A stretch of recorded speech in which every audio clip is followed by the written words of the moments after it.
Bienvenue dans l'Africa Newsroom, votre émission de débat et d'analyse. Le dossier du jour sera consacré à la place du secteur informel dans nos économies. Et au sommaire également de cette émission, le verdict dans l'affaire judiciaire Karim Ouad est tombé ce lundi.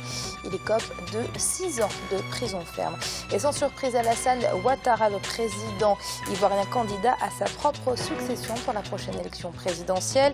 En Tanzanie, les professionnels des médias s'inquiètent. Les autorités s'apprêtent en effet à utiliser une procédure d'urgence afin de permettre l'adoption de 2 nouvelles lois sur la presse. Et au Gabon, belle perspective économique. Le plan Gabon émergent serait-il déjà en train de porter ses fruits?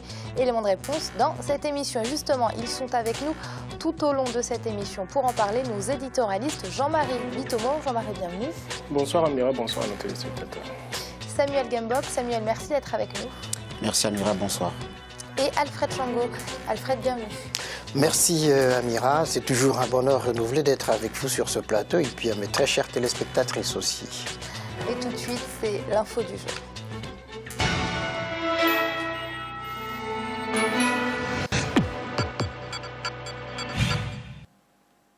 C'est une affaire judiciaire qui secoue le Sénégal depuis plus de 2 ans. Maintenant, le verdict est tombé ce lundi. La Cour de répression de l'enrichissement illicite a condamné Karim Ouad, le fils de l'ancien président Abdoulaye Wade, à une peine de 6 ans d'emprisonnement ferme et à une amende de 138 milliards de francs CFA. Il est accusé, nous vous le rappelons, d'avoir illégalement acquis 178 millions d'euros. Alfred, je me tourne vers vous. Quelle a été votre réaction à l'annonce de ce verdict ? Amira, ça ne m'a pas surpris, c'était attendu et je trouve même que c'est un peu clément. Hein. On aurait pensé que il serait condamné plus lourdement, mais je pense qu'il y a une volonté d'apaisement. On sait ce que Abdoulaye Wade, le père, a dit par rapport à son fils, qu'il était prêt à donner sa vie pour défendre son fils et puis en même temps appelant ses partisans au calme.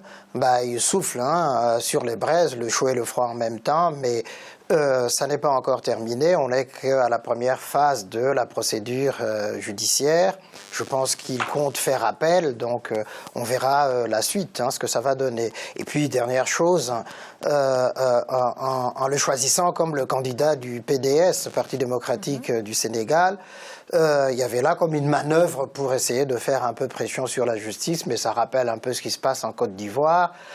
Donc, attendons de voir la suite. Et Samuel, qu'avez-vous pensé donc de ce verdict? 6 ans de prison ferme, une décision clémente, comme nous l'a suggéré Alfred? Je pense qu'il était temps. C'est un procès qui a quand même duré environ 2 ans, voire plus. Et donc, il était temps que la justice se prononce sérieusement sur cette affaire qui vient rendre un verdict sur la façon dont le pouvoir a été géré durant le règne d'Abdoulaye Wade. Donc, je pense que tout ce qui a été relevé a été bien fondé parce que si la Cour de répression de l'enrichissement illicite s'est prononcée finalement, je pense que les enquêtes ont dû être menées à bon escient pendant 2 ans. Et je pense que cette décision, même si la défense voudrait faire appel, elle sera irrévocable. Et donc je pense que c'est plutôt la justice sénégalaise qui en sort grandie parce qu'on sait très bien que cette justice est indépendante et que tous les présidents qui se sont succédés à la tête du pouvoir ont gardé cette indépendance de la justice-là. Et donc je pense qu'elle a fait son travail en toute autonomie et en toute indépendance. Jean-Marie, vous partagez l'avis de Samuel, une justice indépendante et un procès qui n'aurait pas été entaché d'irrégularité? Bon, je n'ai pas les pièces du dossier, si vous voulez, Amira, pour pouvoir juger du fond du dossier. Bon, nous ne pouvons que commenter. Bon, la justice sénégalaise a pris une décision, qui est une décision de justice, qui, je suppose, repose sur des éléments avérés, qui ont été placés, si vous voulez, à la partie adverse pour arriver à cette condamnation. Donc, de mon point de vue, bon, je ne vais pas commenter la décision de justice en elle-même. Tout ce que je peux constater, c'est que Il y a quand même un phénomène qui est nouveau, ça a déjà eu lieu, si vous voulez, dans certains États africains, c'est que l'enrichissement illicite, que nous sache aujourd'hui que quand on détourne de l'argent, c'est-à-dire c'est le bien public, c'est le développement, si vous voulez, qu'on est en train de tuer quelque part. Quand on est ministre, on est là pour gérer, si vous voulez, la chose publique. Donc, qui qu'on soit le fils du président, qu'on soit X, Y ou Z, je pense que la justice devrait passer là-dessus parce que le bien collectif, ce n'est pas un bien particulier. Donc, tous ces ministres-là, quand ils ont des budgets à gérer, il faut qu'ils sachent que cet argent-là appartient au peuple et non aux ministres qui sont en place. Alors Alfred, vous le disiez, le PDS a élu Karim Wade comme le prochain candidat à l'élection présidentielle. Ça risque d'être compromis puisqu'il sera enfermé au moment de l'élection. Exactement, Amira. C'était plutôt une manœuvre politique habile, mais qui n'a aucun impact justement, et comme le disait Jean-Marie, sur l'indépendance de la justice sénégalaise. Et donc je pense que le PDS a intérêt justement à se choisir un autre candidat. On ne peut pas forcer des décisions de justice de cette manière-là. Heureusement justement que le juge a jugé, on suppose, en toute indépendance, et que la procédure, comme je le disais, n'est pas encore à son terme. Ils vont faire appel, on verra ce que la Cour suprême décidera. Mais je doute fort qu'elle puisse revenir sur la décision qui a été prise par la Cour de répression de l'enrichissement illicite. Et c'est très bien, je pense que ça peut faire exemple, parce que dans beaucoup de pays africains, l'impunité des gens qui sont au pouvoir quand ils détournent est assez criante et révoltante. Et peut-être que les autres juges, les autres justices prendront exemple sur celui-là pour pouvoir juger en fait et en droit de ces cas-là et puis prendre les décisions qui s'imposent. Oui, Samuel, ce procès va ouvrir la voie à d'autres procès de ce genre? Absolument, je pense que la défense a voulu faire de ce procès une bataille politique. Et heureusement, la justice n'est pas tombée dans ce piège. Parce que si la justice avait basculé sur le terrain politique, là, ça aurait changé la donne complètement. Et cela permet de constater qu'au Sénégal, il y a une impunité qui règne. Nul n'est au-dessus de la loi. Ministre, fils du président de la République, tout le monde reste citoyen comme tout le monde. Et donc, à ce niveau, moi, je félicite encore une fois la justice sénégalaise et que toutes les justices africaines prennent la mesure de cette décision qui a été rendue pour assurer la neutralité et l'indépendance de ce corps qui est important pour la protection des minorités.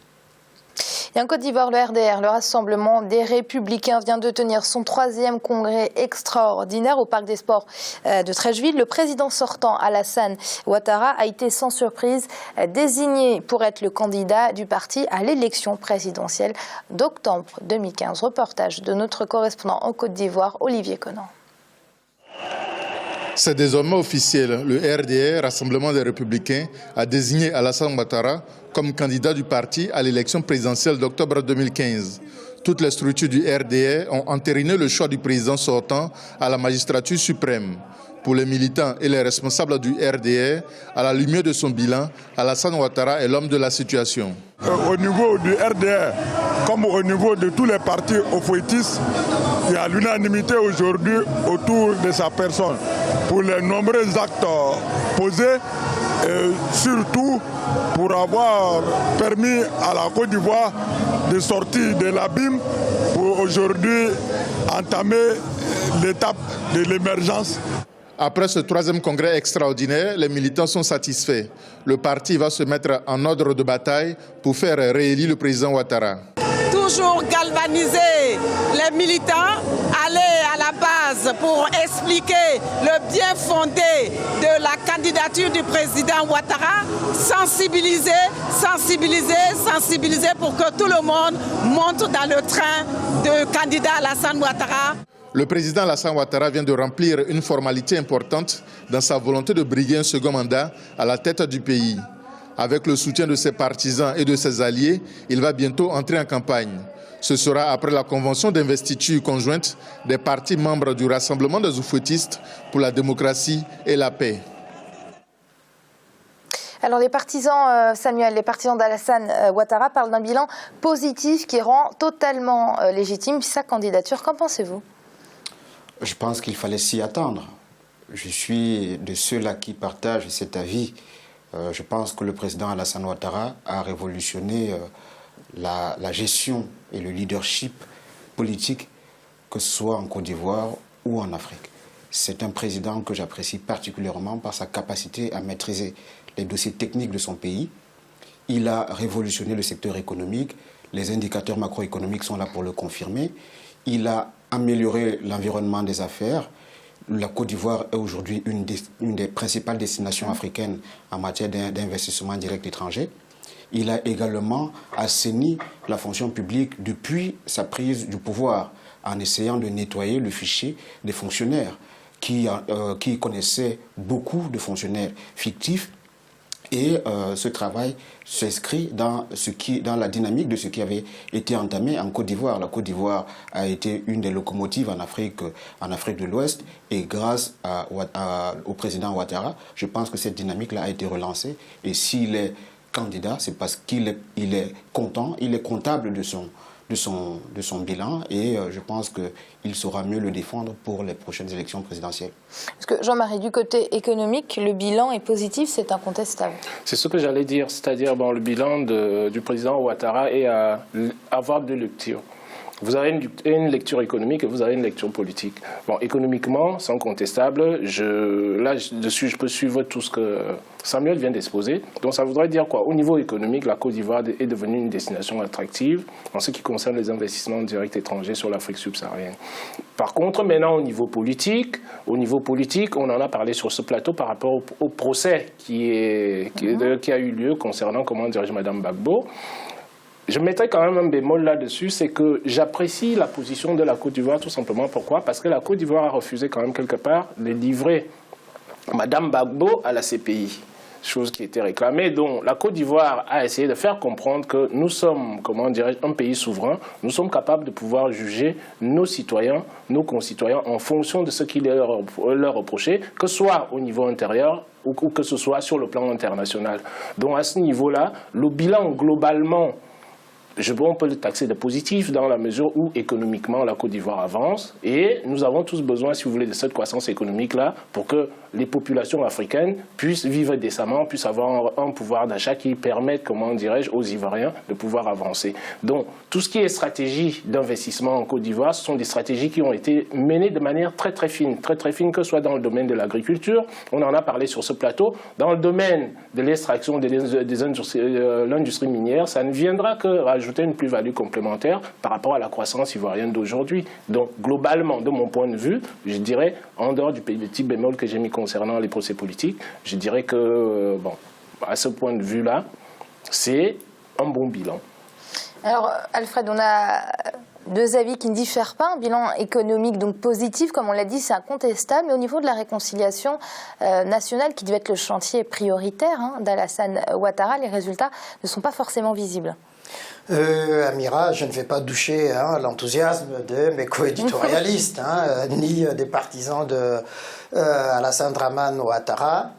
C'est vrai qu'il a pris le bon chemin pour remettre la Côte d'Ivoire sur pied, et puis de remettre la Côte d'Ivoire sur la voie justement du redressement économique pour corriger les errements du passé, mais il reste encore beaucoup à faire pour que justement ces investissements, cette croissance puissent avoir un impact beaucoup plus important sur la vie quotidienne des Ivoiriens. Effectivement, l'enjeu de la paix et de la réconciliation reste, me semble-t-il, le chantier du prochain quinquennat. On a jeté les bases de cette réconciliation, mais ça nécessite beaucoup de temps, ça va lentement mais sûrement.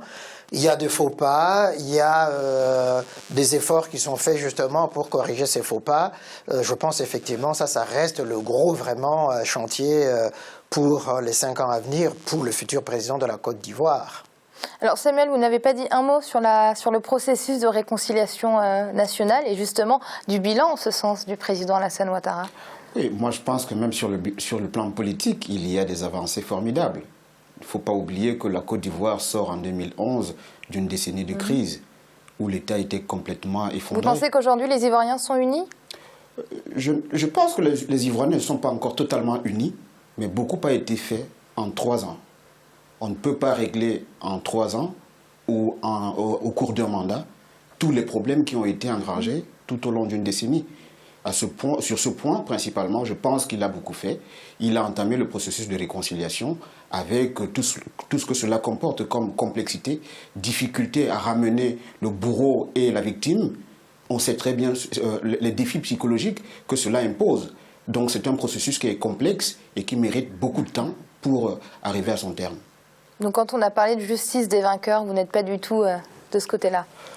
Je pense que les Ivoiriens sont mieux placés pour juger si la justice des vainqueurs est là ou pas. C'est un dossier que je ne maîtrise pas parfaitement.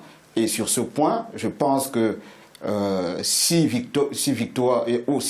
justice des vainqueurs il y a, on verra au cours des prochaines échéances électorales. On a un vrai partisan d'Alassane Ouattara avec nous. C'est l'heure de marquer une courte pause. On se retrouve très vite pour la suite de l'Africa Newsroom. À tout de suite.